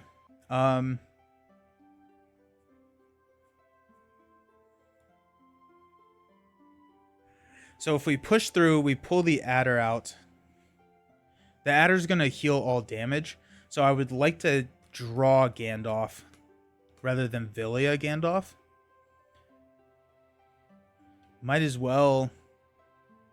We have so many resources on Bjorn. We're going to draw into Elrond's Council and Villia Knights of the Swan. Oh, we can switch one of these, I guess. Yeah, so we will definitely do that. We're going to switch Knights with Warden of Healing. Just because it's more cost effective to play Warden of Healing. Or to Villia Warden of Healing than Knight. Okay. Now we will draw into Elrond's Council. Sweet. I think we already gave Bjorn money. We'll pass out money to everybody else. Sitting at 37. Elrond's Council is going to help with that. And I think we just... Oh my gosh. Yeah, let's go. Let's go. So let's go Villia. Let's get the healer out there. We'll go ahead and exhaust the healer. Gildor is not exhausted. To go 2 and 2.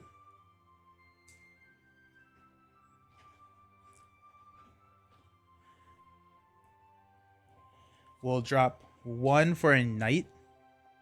Yeah, being able to play more than one card is so good. We'll drop Elrond's Council. So 1, 2, 3. We'll give +1 to Eowyn. We'll use 2 to drop a swordsman. Do we throw Gandalf down right now?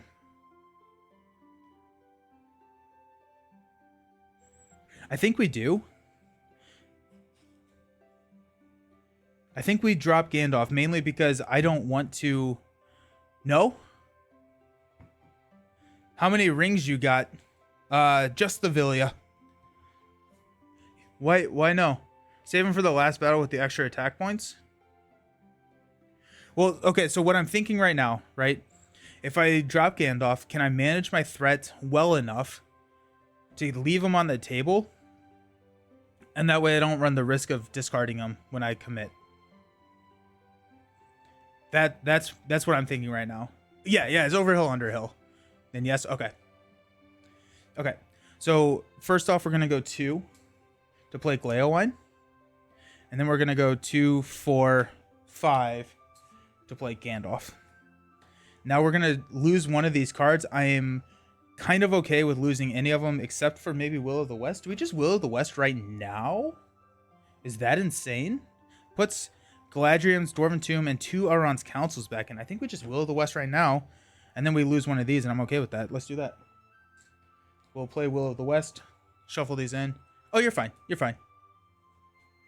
We'll shuffle these in.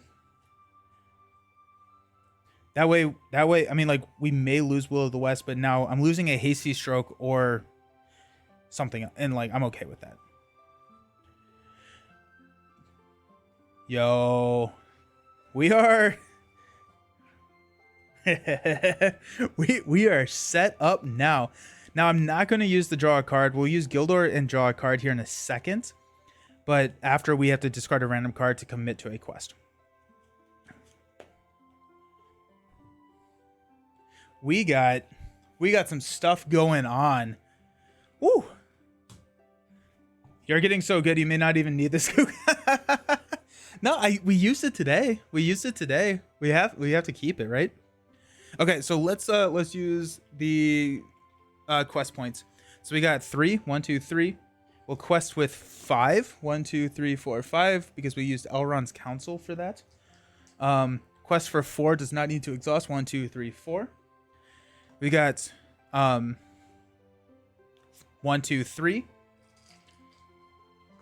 1, 2, 3.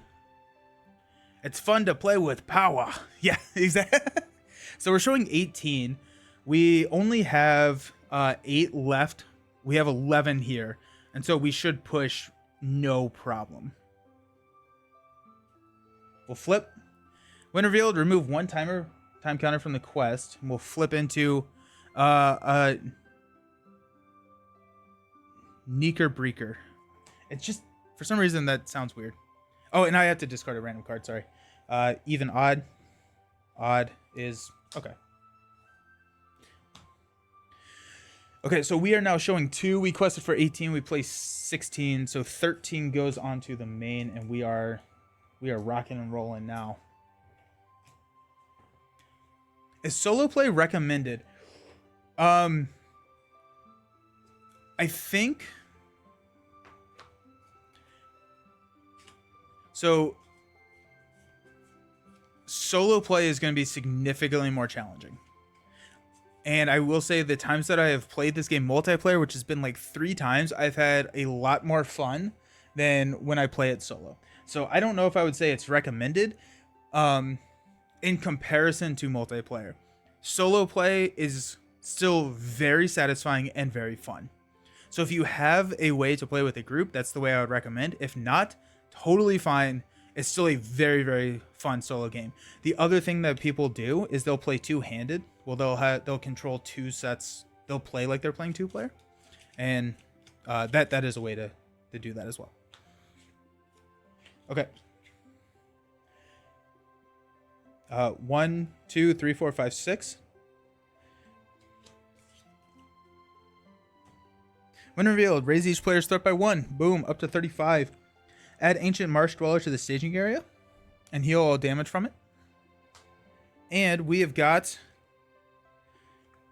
each enemy in play gets minus 20 engagement cost, and this comes in with 3. Okay, so this Marsh Dweller is going to be engaging us, which is a little scary. Both of these will engage.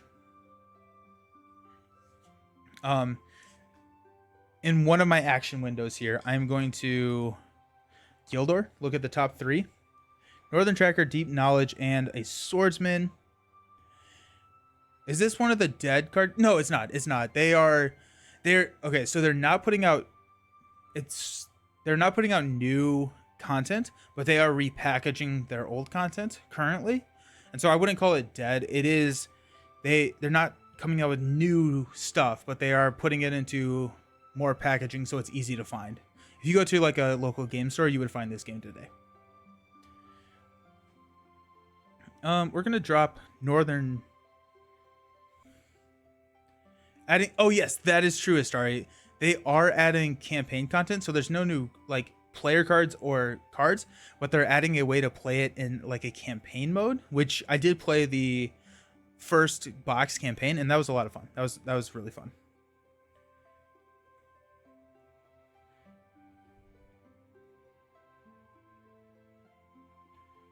We're gonna go Swordsman on top, Northern Tracker. Swordsman on top, which we will draw with Galealine. We'll draw Deep Knowledge, and then we can Villia Northern Tracker.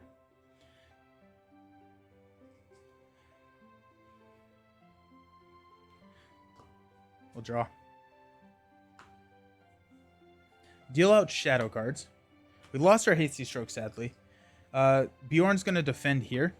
So it's going to be 1. Makes an additional attack after this one. We'll defend again. Nothing. Then we've got a 6 attacker. We will block with Gandalf. So it's not quite dead. Maybe undead. Yeah, there you go. Yeah, maybe undead. But we'll block with Gandalf. 6 attack. No shadow effects, so we take 2 damage. And then we'll swing back with 5, 6. Enough to kill this guy. The reason I'm not attacking the Marsh Dweller is he's going to heal regardless, so whatever, right? So we'll tick time down, which we'll place 1 here. Refresh phase will go up to the undead game. We will Unfresh everybody. We have to push through this turn, because if we push through this turn and kill the Dweller, then we are feeling pretty good. We're feeling pretty good. Did I increase my threat by 2? I can never remember. I think I didn't. Did I literally just say that? My mind is going too quickly. We'll go up to 39. We have to go up 2 more with Gandalf. So we're at 41. I'm going to draw into a deep knowledge.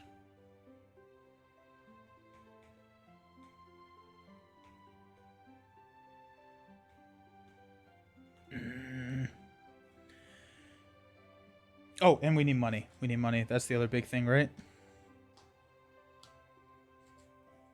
We can drop the Northern Tracker, which honestly I think we use as an attack.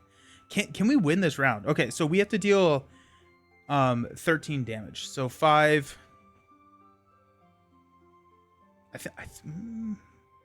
There's a good chance we can just push and go crazy right now. Where's our damage coming from? That's the question. We have 5, 6, or 5, 9, 10, 11, 12. So I don't think we can. We may be able to push this round. That's so interesting. We have a blocker here. Or actually, we'll probably block with the heat. We have a blocker, so if we can figure out a way to push and then kill, we got to win. We're sitting at 41. We're going up by 4 each round, but if we push through, we don't need Gandalf, so we're going up by 2 each round, meaning that we do have a deep knowledge play that is viable.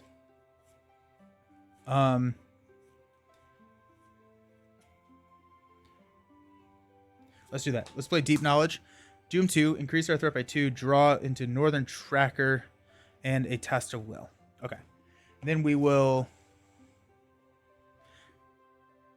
Do we want to use Gildor? Do we want to use Gildor here? I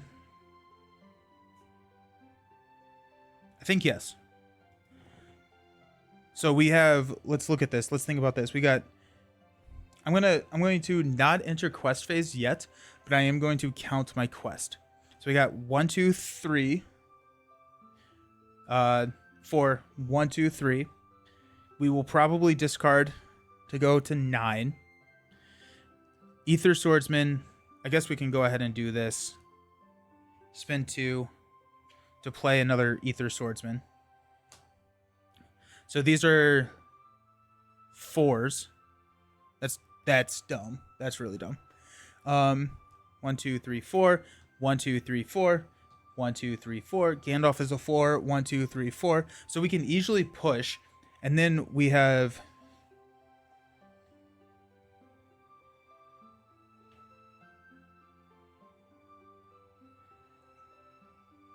Four, 9, 10, 11, 13 on the table. We have a victory on the table. I'm not quite sure if there's anything that can change that. We have a blocker. We have a blocker with Bjorn as well. Now, what I'm thinking and what my thought process is right now is, do we use Gildor? I think we do. I think we use Gildor to check the top cards, and then we can Vilya a Northern Tracker or whatever is better. So let's do that. Let's use Gildor because we don't need the Gildor attack. Or if we did, we could actually honestly use Northern Tracker. So Gildor is going to check the top 3 cards. Light of Eleanor, Master of the Forge, and Elrond's Council.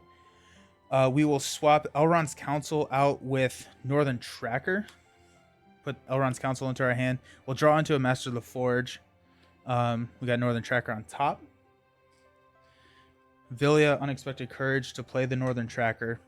We will play the Elrond's Council to reduce our threat by 3, and we'll give Eowyn a +1, which is going to be effectively 6. So let's go ahead and let's legitimately count this now. So we'll take this all down. Have you ever felt so alive? We got 3. 1, 2, 3. We got 1, 2, 3, 4, 5. We got 1, 2, 3, 4.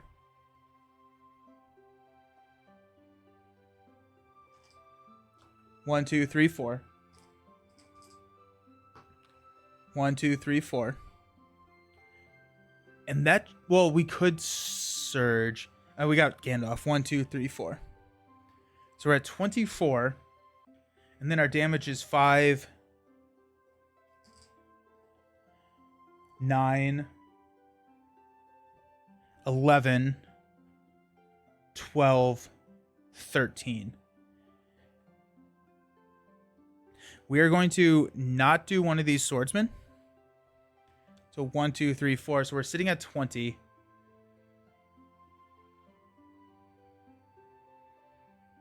No, we're gonna keep the swordsman. I don't know the encounter deck well enough to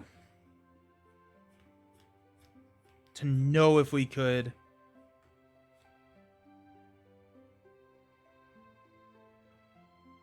I have a test of will. I have a way to pay for a test of will. We could pull the location that would give Elrond -4, so take us down to 0. I think that that location is a 1. I think regardless, I have lethal. I have lethal here. So 5, 9, 10, 12, 13, which is lethal. Okay. We'll send it.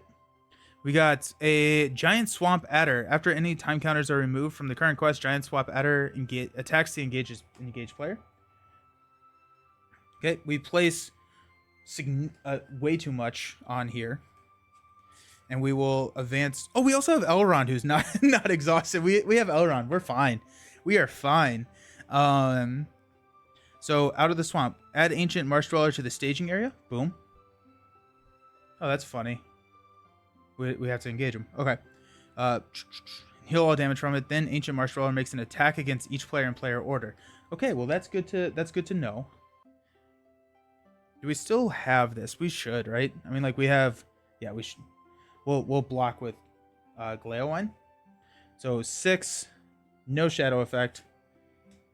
Dead. Engage phase. This has and then time 2. After the last time counter is removed from the stage, it makes an immediate attack against each player order. Place 2 counters, and then once it's defeated, the players win the game. This has 2. We will optionally engage here. Deal out shadow.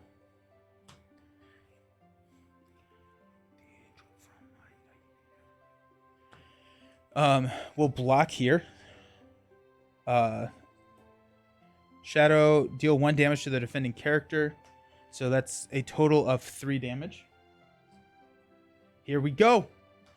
Let him cook. Let him cook. And then we will block with Warden of Healing here.